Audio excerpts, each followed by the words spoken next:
Friends, this year 2023 UPSC Mains General Studies paper 1. The overall paper, if you observe, most of the questions are very general in nature.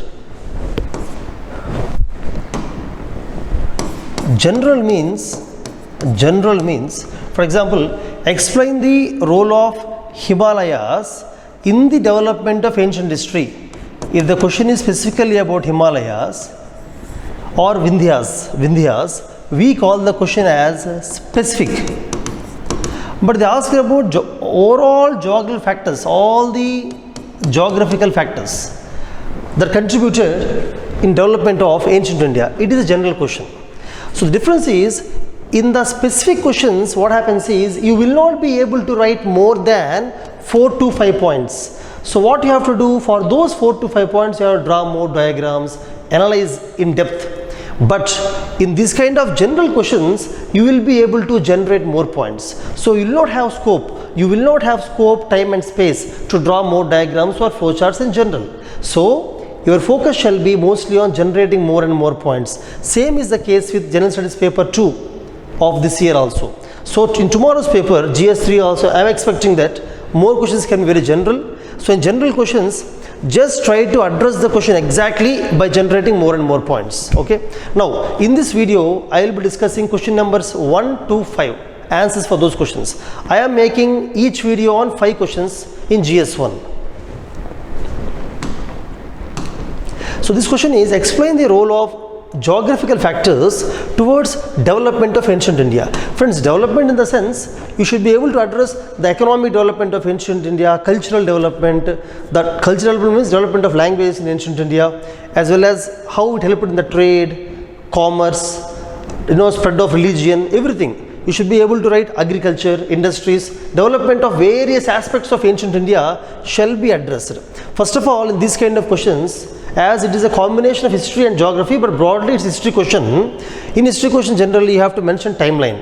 So we say ancient India generally is considered from the time of IVC 2700 BC, IVC to Harshavardhan. To Harshavardhan is almost 647 AD. So during this time period, IVC to Harshavardhan, how geographical factors led to development of India at that time. So we will discuss about those things. So friends, the idea is to mention each factor. You have to mention each factor, mention and explain how it helped in the development, and also give an example. This is the framework. Every factor that you take, mention what is the factor, tell 2 to 3 sentences about how it helped in development of ancient India. Third thing, give an example. In this way, write as many factors as possible. So here, for example, rivers. I mentioned rivers. How rivers help in development? They provide water for irrigation, daily consumption, even trade. Along the Ganga river, the Mauryan Empire, kings in those days, used the trade and commerce used to happen through the river navigation. Similarly, river actually helps in defense purpose also. Not only trade, commerce, irrigation, consumption, also different purpose. Like that, tell the importance of river. So mention river, tell the importance of river, and then come for examples. You write some examples. For example, take India.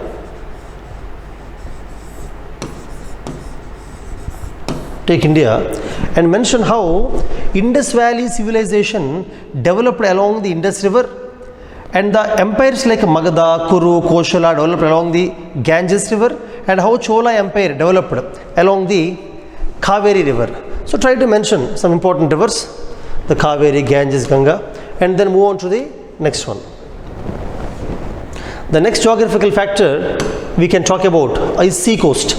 See, sea coast is important, one for the development of ports, trade and commerce with other countries which are across the sea, and then how it helps in the spread of religion, cultural exchange. All these things are the developmental aspects because of presence of the sea coast, which is geographical factor. So mention sea coast, mention all the things that happen because of seaport, and then come to example. In the example, friends, you can write about some important posts on the east coast of Bay of Bengal, using which they traded to countries in the Southeast Asia, and the west coast, using which they traded to the Africa and European countries mostly. So here I have mentioned the countries to which we traded, and I mentioned some important ports. For example, along the Bay of Bengal, in Tamil Nadu we have Mahabalipuram port, and actually Kalingapatnam is along the Andhra and Orissa. So it used to do the trade from the regions of hinterland of Andhra and Orissa.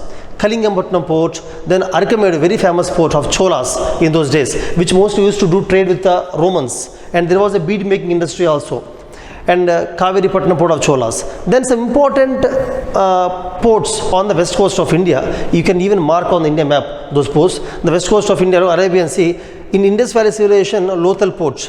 It used to trade with the western world, and Lothal port has a dockyard also. It was found in the excavation of Indus Valley civilization. Then Supara port, it is not only mentioned in Buddhist Jatakas, it is also there in Mahabharata. Then Muziris, the famous port of Kerala. Muziris, most trade is Greco-Roman. So like that, we can discuss about sea coast. Then next geographical factor. Next factor is, friends, forests. So again, mention forest, what is importance? From forest you get the resources for trade, the timber, the construction material, particularly in those days construction mostly used to happen using the wood from the forest, and then the medicinal plants, livelihood for tribes, even military strategy using the forest. They can even hide in the forest during the war and fight through the forest. Spiritual significance, they used to actually pray to the trees. So this is the importance of the forest. Now I mention some important forests and some important empires, how they used the forest. Similarly, mountains. Mountains is the next important geographical factor. Particularly if you take Himalayas, the importance is it completely blocked the foreigners from coming to India. It actually acted as a natural barrier, Himalayas, for India, from the invasion point of view. Even climatic point of view also, the climate of Russia and Mongolia, the winds from there could not come into India because of Himalayas. Because of which a unique culture, because India is isolated geographically, a unique culture has developed in Indian subcontinent due to Himalayas. In that way, Himalayas helped in the development of ancient India, and Vindhyas particularly, friends, completely divided the North India from South India. That's why there is a cultural diversity, cultural difference between the North and South, mainly because of Vindhyas, through which in those days they never used to pass in the ancient India. So the distinction is there. Like that, you talk about actually Vindhyas are also important from the minerals point of view, forest point of view, resource point of view. It's very important. Then move on to the next factor, that is mountain passes. Mountain passes like Khyber Pass and Bolan Pass, through which they used to trade with the other countries of Central Asia. Then you write about the minerals. Right from Indus Valley civilization till Guptas, minerals played a very important role in making agricultural implements, artisan industry, in the weapon making industry. It created employment in those days. And then finally, climate. How climate, for example, the climate in Western India, for example, in the desert area, because of that climate, one kind of culture has developed. In Northern India, in Kashmir area, one kind of culture. Southern India, coastal area, one kind of culture. Basically, the cultural differences in India also are a result or a byproduct of the diversity in the climate that India has. So like that, you can write about various geographical factors, and about each factor you can give examples. I would rather focus on examples in this kind of question. More examples you give, more marks you will get in this kind of questions. Coming to the next question. See, every year UPSC is asking some question comparing once with Gandhi and Bhagat Singh, then Gandhi and Ambedkar. This year, Gandhi and Tagore, Rabindranath Tagore. And in the last few years, there were more questions on Rabindranath Tagore. This question is very particular about the differences between their thought processes or approach towards education, nationalism. As it is a question of history, along with explaining the differences of their thoughts in the education nationalism, you should also be able to write what are the sources from which you are telling that. For example, Gandhiji's ideas are mostly from the Young India or Harijan weekly magazine, his speeches, whereas Rabindranath Tagore's ideas are mostly from the books like nationalism. So write some one or two sources are enough, because nobody can buy more sources. Write one or two sources from which we have extracted the ideas, and then try to compare compare the ideas. Compare, but mostly focus on differences only. Don't write down similarities, because question is about differences. In 10 marks question, you should exactly answer what they have asked. No need to overdo it. Friends, definitely in the introduction, you should tell the importance of both these thinkers. Gandhiji is mostly a freedom fighter, but still is a thinker. You should be able to explain about these thinkers in your own language. Tell that both of them belong to 19th century. Both of them wanted advancement of India, progress of India. Both of them are ahead of their times in their thought. Both of them actually encouraged the non-violence, and they discussed the violence, and they have written elaborately.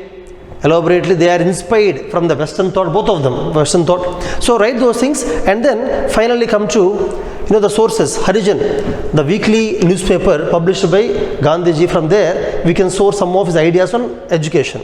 Similarly, My School, in which we can understand Tagore's philosophy of education. So let us first focus on how their thoughts are different regarding the education. Friends, regarding education, Mahatma education, the basic education, Tagore Shantiniketan type of model. Actually, Shantiniketan is called a parallel school. I mean, it's not a traditional school. It's a very different kind of school. We have tried the aspects of the Shantiniketan. See, Mahatma Gandhi mostly focused on the body, mind and soul through the physical activities, intellectual abilities and the moral character. Education should encompass all these things. And Mahatma Gandhi always said that the youth or the student should know about the rural India.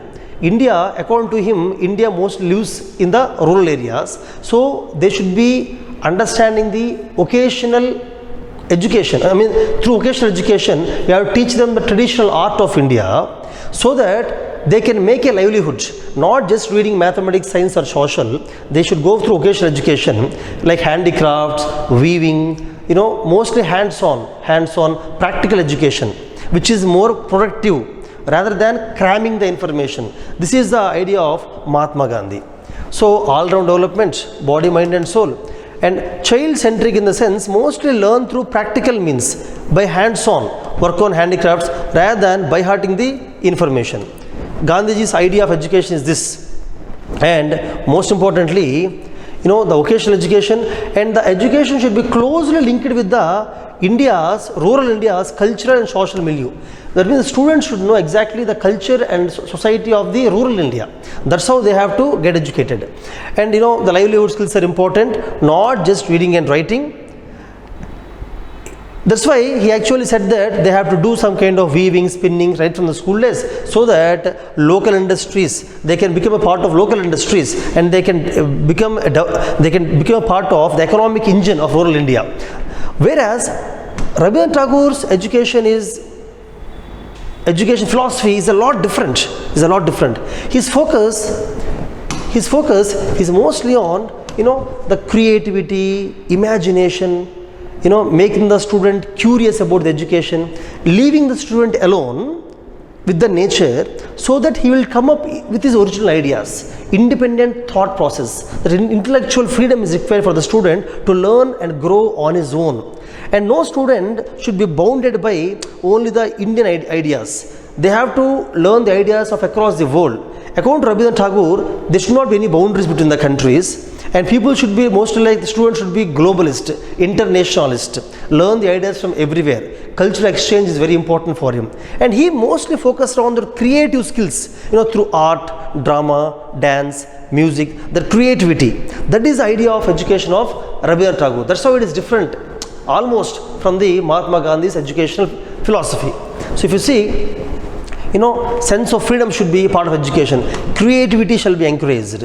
The artistic and aesthetic aspects of life, which can be encouraged through drama, dance, music and art.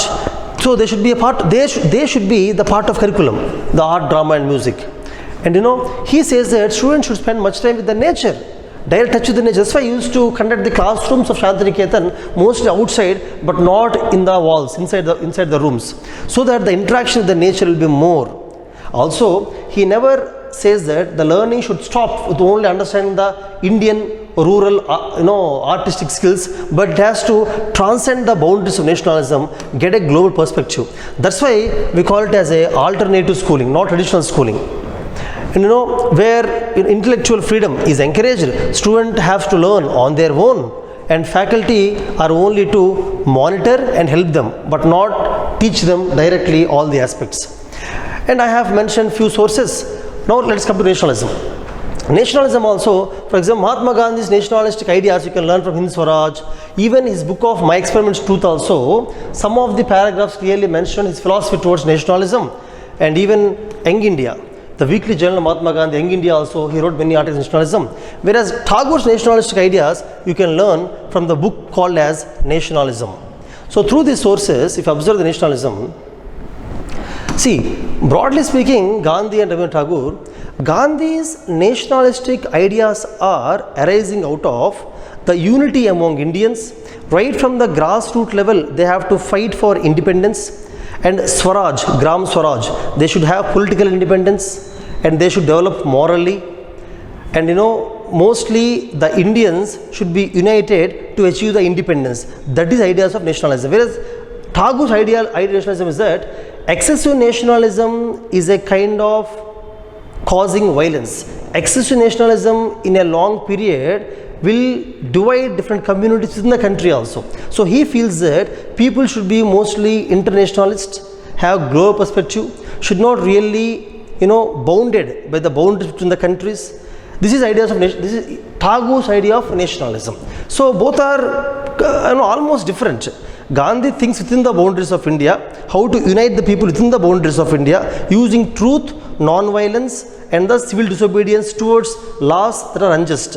Whereas Tagore thinks outside the boundaries. He feels that everybody should think globally, erasing the boundaries between the countries through cultural exchange. That is his idea. He feels that any kind of nationalism will actually only be divisive in nature, will only cause violence in long term. That is his idea, Tagore's. So Gandhi and Tagore are different in this aspect.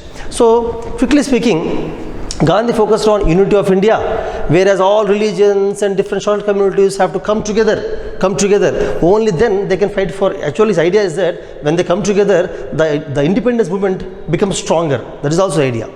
And Swaraj and self-rule should be the motive, which is self-rule means not only political independence, morally also India has to develop. That's why he always focused on truth and non-violence, which should be the future of India. Even after India gets independence, we have to focus on truth and non-violence, and any unjust laws shall be fought.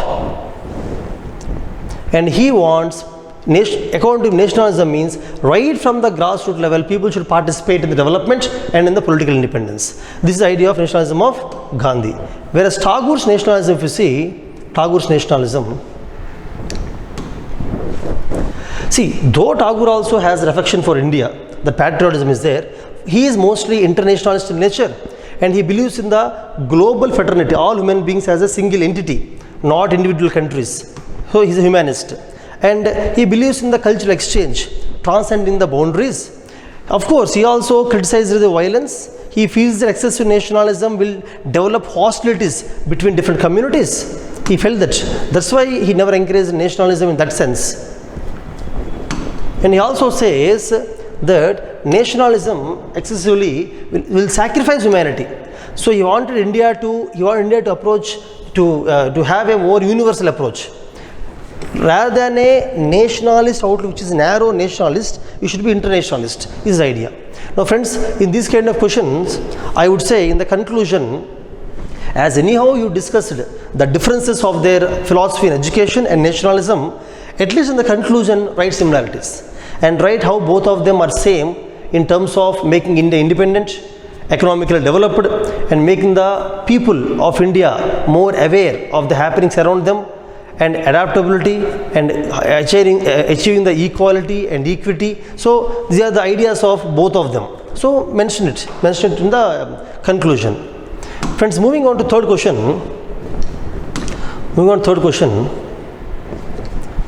The question is, bring out socio-economic effects, not only economic but also social effects.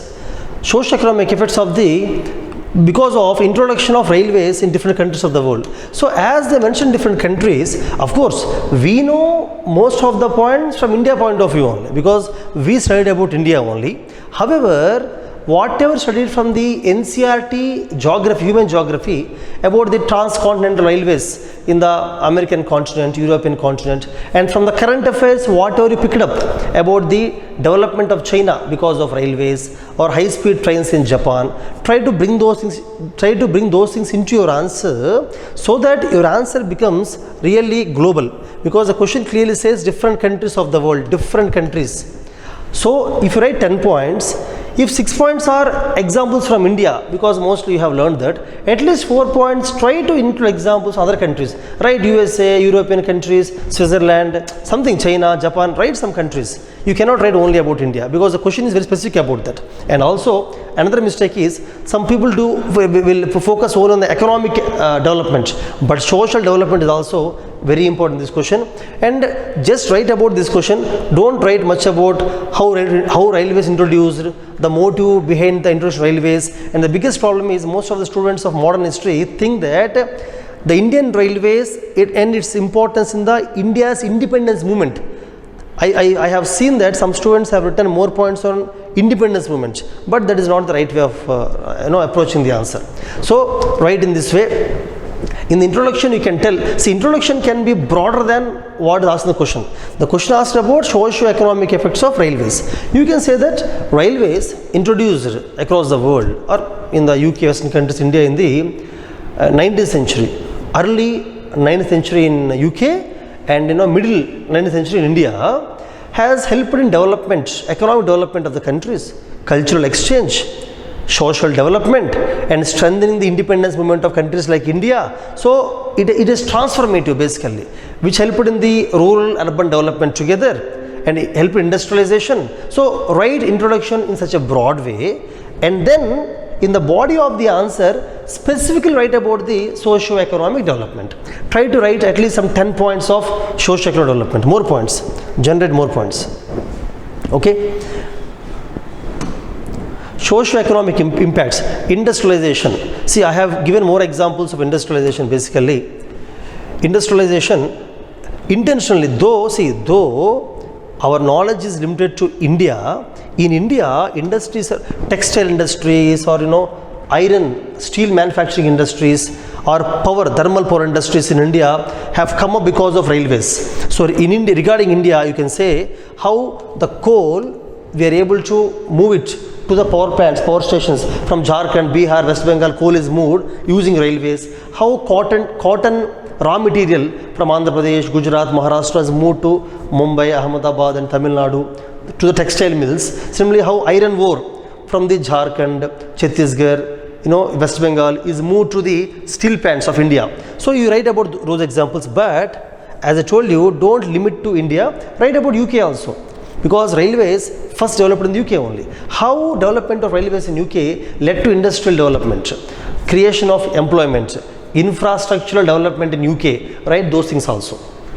Then move on to the next, just try to generate more points. Industrialization is one development that happened because of railways. Then urbanization is another development. Urbanization means basically increase of the cities, urban areas. Why? Because wherever railway track is there, some important cities have grown up along the railway connectivity. Important urban centers have grown up, and most people from rural areas came there in search of the work, settled there, leading to urbanization, and this is what we call as population movement. This actually led to social changes also. This led to cultural integration also within a country, within a continent also. So like that, cultural exchange, integration. Even in India also you can write about. In India, the North India, Central India, East, West, South India, the cultural differences slowly started erasing. Means erasing in the sense not completely, slowly unity has built up, integration happened because of railways. Railways played a very important role in that. Though the idea of British for establishing railways is different, to control India, to quickly move their weapons or machinery, or to move the arms or army, or to exploit the resources, it helped India in national identity, national integration, and betterment of freedom movements. Then education and healthcare. Definitely The access to good schools, good hospitals became easy because of the movement of people from any area to important centers using the railways. Because the cost of railways, cost of transportation is lower, speed is more, efficiency is higher. Rural-urban migration has increased because of the more employment opportunities. The rural migration increased. And specifically you can write about China, because in China, as you know, high-speed railways in the last 4 or 5 decades, high-speed railways has completely changed the landscape of China. The movement from any area to any area became very simple, efficient, at a low cost. And tourism and culture perspective. Particularly, I gave example Switzerland. India also, you can write how in India railways encourage tourism across the India.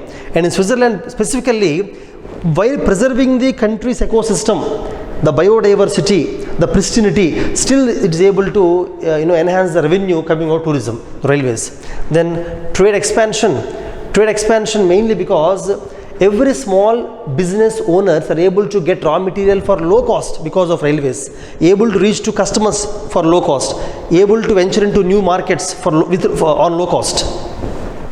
Even agricultural development, the farmers or the group of farmers are able to export their products, send their produce to long distance for a very lower cost and able to get the raw material for lower cost. Even extraction of resources, generally we wrote Australia. In Australia, how most of the resources in the remote corners they are able to extract and able to export because of the railways led to development. Labor mobility. Right, some country, right, African country, right, Nigeria, how in Nigeria, right from the less dense area people used to stay, they go for work to the more dense cities and come back. The residential areas are low dense area, but they are able to commute every day because of the railways. See, every example applicable to India also, but intentionally you have to mention other countries intentionally to score more to address the question. Now, transportation has increased because transport is actually compared to road transportation, railway is a low cost, efficient, bulk transportation. Logistics became better. Infrastructure developed because of the railways, construction railways, bridges, underways, overpass, and the maintenance. So, labor has increased, employment has increased, infrastructure has increased, and small business are able to get connected easily over long distance. Like that, friends, like that you can generate many points of socio-economic development that happened because of the railways. And in the conclusion, you can tell specifically for India how railways has led to the transformation, employment, infrastructure, development, integration. How India has become one of the largest railway service providers in the world. With that, you can conclude the answer. Friends, the next question, fourth question is, discuss the consequences of climate change on the food security in tropical countries. So the question is very specific and unfortunately it is a 10 marks question. See, here many points are there. First, you should write 2-3 lines about what is the climate change, what is food security, and specifically they are asking the consequences of climate change.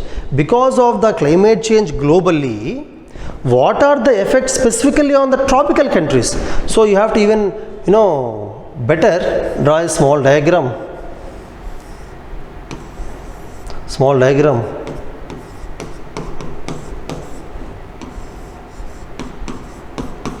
of the world map and try to mention what are the tropical countries. Mention what tropical countries. A small map, here Australia, like this. So draw a small world map showing what are tropical countries, and also see why are they specifically asking consequence of climate change in tropical countries. You can write 2 to 3 points on that. You can mention that climate change affects entire world, but the effect of climate change is more on the tropical countries. Why? Because tropical regions are already very hot. Because of climate change, they are becoming excessively hot. Also, the biodiversity in tropical areas is very high, and climate change affects the ecosystem completely. And tropical countries are more dependent on agriculture. So climate change affects their livelihood very easily. And tropical countries have more islands. So climate change raises the sea level and floods these islands. That's the reason why the question is asked specifically about the tropical countries. So you have to write a small paragraph of why the climate change effect is more on tropical countries. Of course, the question is not about that one. The question is about the food security. But just two to three lines introduction. You can write how climate change effect on tropical countries is more than other regions. 2 to 3 lines. And also, my advice is define what is climate change, define what is food security in 2 to 3 lines. Overall, you have to finish all these things within half page. Remaining 1.5 page, you have to write only the topic given in the question. Okay. For example, climate change, you can say, is the shifts in the weather pattern in a long term, how the weather is changing. Temperature is increasing or decreasing excessively, the rainfall, precipitation patterns changing, the wind patterns changing, extreme weather events, cyclones, hurricanes, together is called as climate change. Climate change. And also, see, climate change naturally occurs, but because of human activities, greenhouse gases, the climate change has increased. It's occurring quickly. Naturally also occurs, but takes more time. And also, see, I have written this, but in the examination, you will not have space to write this much. You can draw a small flow chart like this if you want, because this is not asked in the question. Just we are writing that how climate change affects. The climate change basically leads to change precipitation, extreme weather events like hurricane, cyclone, rise in the sea level, acidification of the ocean, and affects the ecosystem, biodiversity, and social economic impacts. No need to explain this. Just mention and leave it, because this is not asked in the question. We are just writing. Then, as I told you, you draw a tropical country and mention why specifically in the tropical countries it is more important. Okay. And also, you can quickly mention what is food security. You can just write 2 sentences about food security means accessibility, affordability of nutritious food to all sections of society irrespective of their socio-economic background all the time throughout the year. Okay, so write like the food security, and then now come to the actual question. The actual question is, see, that's how the problem is, friends, they will give marks only for the actual question. But in the introduction, if you make very clear what is climate change, what is food security, and why only tropical countries are more affected, if you are able to make this clear within some 6 to 7 lines, each 2 lines, it will create better impact. You are able to build a good context for evaluator to understand your answer, and then you can start this the actual question, the effect of climate change on food security of tropical countries. See, first off, obviously the crop yield is reduced because of high temperatures, prolonged droughts, changing precipitation pattern. The crop yield is reduced, and reduced crop yield definitely leads to food shortage, food scarcity, and because prolonged droughts, there will be water scarcity. Even in India also, you can have examples also. India also, in the North Indian rivers also, these days because of erratic monsoons, though they depend upon the glacial melt for the rivers, definitely rainfall also affects. So because erratic monsoon, water scarcity is there, leading to reduced yield, leading to food shortage, leading to inflation and rise of prices, and non-accessibility, non-affordability of food to vulnerable sections. And climate change leads to sea level rise, and as sea level rises, the saline water comes into the coastal areas, particularly country of Bangladesh, which has a large coast, Bangladesh. Most of the coastal areas are affected by salinity, which is affecting the agriculture in those areas, leading to the food scarcity. Then extreme weather events, how hurricanes, cyclones, typhoons, how they destroy the agriculture, the crops and fields. For example, in Philippines, how a storm has completely destroyed the crop that led to inflation, food shortage. Just write interesting examples, because the question is about tropical countries. So don't focus on India. Out of 10 points, if 6 points are of India, 4 points write some tropical country. Write the Northern Australia, Philippines, Indonesia, Bangladesh, write some tropical country, the Eastern Africa, something. Then impact on fisheries, because of climate change, the ocean water is acidified. It affects the marine life, the coral life. Actually, if coral reef is affected because of acidification, it affects the fish breeding, it reduces the fish catch, and fish is a very important source of food, protein food in most of the countries. Hence, it leads to food scarcity, food shortage, affects the food security. Similarly, health implications. In tropical countries, basically the vector-borne diseases are more. The climate change is even increasing it, and because of that, the workers' health is affected, and their participation in agriculture is reduced, which is leading to food shortage and food scarcity.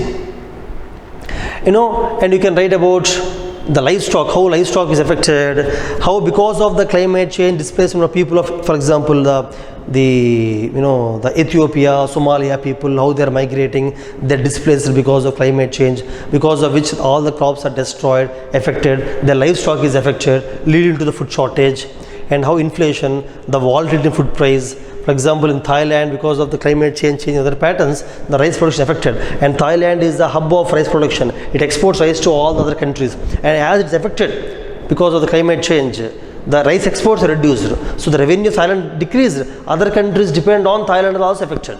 Like that, friends, you can focus on that. But in the conclusion, don't spend much, maybe 4 or 5 lines. Discuss and write about how the effect of how the climate change can be addressed. Firstly, how the climate change can be addressed. Climate change. Second, write down how the agricultural practices have to be improved so that they'll become climate change resilient. Even if climate change is happening, agriculture should not be affected. How can you develop such kind of sustainable agricultural practices? So, sustainable agricultural practices. So, these both can be your conclusion, but this is not asked in the question. So, write 4 or 5 lines so that you can basically concluding a question by giving a suggestion or a long-term vision is appreciated, which will add to your marks. So, how do you mitigate the effects of climate change, and how do you ensure agriculture not affected? So, write some points, say how you can reduce the greenhouse gases which are leading to the global warming and climate change, and how sustainable agriculture, that means integrated agriculture practices, organic farming, using less water, better water management, drip irrigation, micro irrigation, and then how livestock have to be increased so that even if crops are destroyed, livestock will provide a protein food, an alternative, and how do you protect the ecosystem from the climate change so that it gets restored automatically. Build adaptive agriculture systems. Adaptive. For example, in dryland areas, go for dryland agriculture. In wetland areas also, go for the crops which can actually resist the agricultural change. Then food storage so that in case of crisis, in case of food shortage, the stored food can be used, buffer food, like the Food Corporation of India, like that, you have to, using technology and better equipment and better distribution mechanism, you have to store the food. Better research is important, innovation is important, so that during the climate change, even in the less fertile crops, even in the less water, you can grow crops, you can increase the yield, productivity of the crops. The research is important, particularly tropical research institutes are very important for this question. Then educating the farmers, capacity building of farmers so that they can grow the crops based on the climate change. International cooperation, how different countries should come together, particularly tropical countries should come together in terms of research, funding, technology, building sustainable practices. They have to come together, cooperate. That's how, friend, and write about Paris Agreement, international agreements, and conclude the essay. Friends, come on, 5th question. The last question in this video, 5th question. Next video I will be making 6 to 10. Why is the world today confronted with the crisis of availability of and access to fresh water resources? For example, friends, the question is, presently in the world, availability of fresh water is decreasing. Availability is a separate question. Access to fresh water is also decreasing. Separate. Both are separate. Availability means water is not there, first of all. Access means water is there, but some people are unable to access it. Water is there, unable to access it. So both are different parts. It is better if you address them separately. And also, for these kind of questions, there are natural reasons and man-made, anthropogenic reasons. Both reasons are there. So try to separately write natural reasons for water crisis, man-made reasons for water crisis. So try to separate so that you can write more dimensions. And in these kind of questions, all better to first of all tell what fresh water. In the entire world, on the planet Earth, if you take all the water, only 2.5% of water is fresh water. Some of it is in the form of atmospheric vapor, which you cannot access. And most of it is in the form of glaciers, polar ice caps, which you cannot access. So the remaining water is found only in lakes, rivers, groundwater, rainwater, snow melt. That's all. Only these you should be able to use appropriately to access the fresh water. Now, first we will discuss about availability of fresh water. Why availability of fresh water is reducing? There are natural reasons and there are man-made reasons. First we will write natural reasons for the availability problems of fresh water. Aridity. Aridity is a natural thing. In the world, in the desert areas and semi-arid areas, there is no availability of water naturally only. So people in that area always face the scarcity of fresh water and they have to travel long distance to access the water. Example, Gujarat, Rajasthan, Western Uttar Pradesh, Western Punjab, these places. Similar climate variability. For example, frequent droughts, long period droughts, erratic rain. In India also, erratic monsoon. For example, the KBK districts in India, generally, because prolonged drought, they don't have access to the fresh water. So write about the climate variability and better write international examples, right? Africa. Any example of India can be applied to African countries, particularly sub-Saharan African countries face same problems, just like India. Seasonal fluctuations, the twin problem, the flood as well as the drought. And the most of the rainwater in tropical countries, particularly developing countries, rainwater are unable to store them properly because of lack of infrastructure. Most of the rainwater is runoff as surface runoff into the sea, and we are just unable to access them. The availability means we are unable to make it available. As rainwater is getting into the sea, it means we are unable to store it and use it for the later purpose. Till now, we discussed only the natural reasons for less availability of fresh water. Now, human reasons. What are the anthropogenic reasons? Anthropogenic reasons for less availability of fresh water. One is, friends, over extraction, either for irrigation, for example in Punjab, Haryana irrigation, in Gurgaon construction, in Chennai, Hyderabad construction, over extraction of groundwater, water tables are falling down, aquifers are depleted, because of which availability is reduced of fresh water. Nothing but mismanagement of the groundwater. Even deforestation. Because of deforestation, first of all rainfall becomes erratic. Because deforestation, the rainfall becomes erratic. Then the rainwater surface flow, because of deforestation, percolation will reduce. Normally, rainwater percolates into ground. When you deforest, the rainwater directly goes into the sea. Reduce percolation, so the water tables will not be recharged. Another problem of deforestation.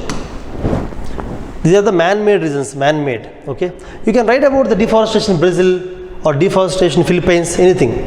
Then climate change. See, climate change is man-made because of greenhouse gases, and because of the climate change, the glaciers are melting quickly. In the long term, the glaciers will not be there. From where we are getting most of the rivers, for example, Ganges, Brahmaputra, Indus rivers coming from the glaciers, their water flow will reduce because of reduction of glaciers. You can write about that. And also pollution. The freshwater bodies we are polluting from sewage, from industrial pollution, agricultural runoff. We are actually eutrophication is happening. So because of which the availability reduced. Now availability is over. Now come to access. Next, access. How? Access to fresh water. Water is there, but access is not there. How? There are natural reasons. For example, geographical isolation. For example, you take Nepal. In Nepal, the people are very far away from the natural water bodies, freshwater bodies. Hence, access is very difficult for them. That is geographically formed. Now, they can't help it. Hence, they have to develop the infrastructure, supply the piped water to different regions. But as of now, Nepal has a problem of shortage of water. And then coastal areas. Naturally, island countries, coastal areas, when the groundwater table falls down, the saline water enters into the coastal areas. So saline water, problem of the groundwater becomes saline. Groundwater becoming saline is very common in the coastal island areas. Geographical reason for the non-access. Then terrain. For example, people living on the top of the hills, hilly areas, rugged terrain, difficult for them to access the water. Problem is accessing. Now even human beings are also reason for reducing the access. For example, the Dalits, basically the socially backward people in most of the areas are discriminated. They're not allowed to use the public wells. Fresh water is not allowed to use. And lack of infrastructure. That means the piped water or the wells or tanks infrastructure to access the water is also lacking. And also in the place of conflict, there is a damage of the water supply lines, which will affect the people, reduce their access. And high population, urbanization, water is limited, population increasing, more population pressure on area. For example, Chennai. In Chennai city, the fresh water has become biggest problem. People have to stand in the queues in summer season to access fresh water.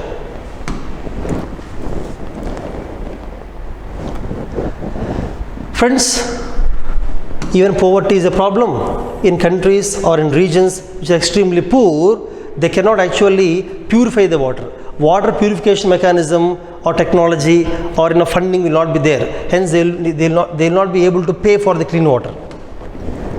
Now, how do you conclude this question?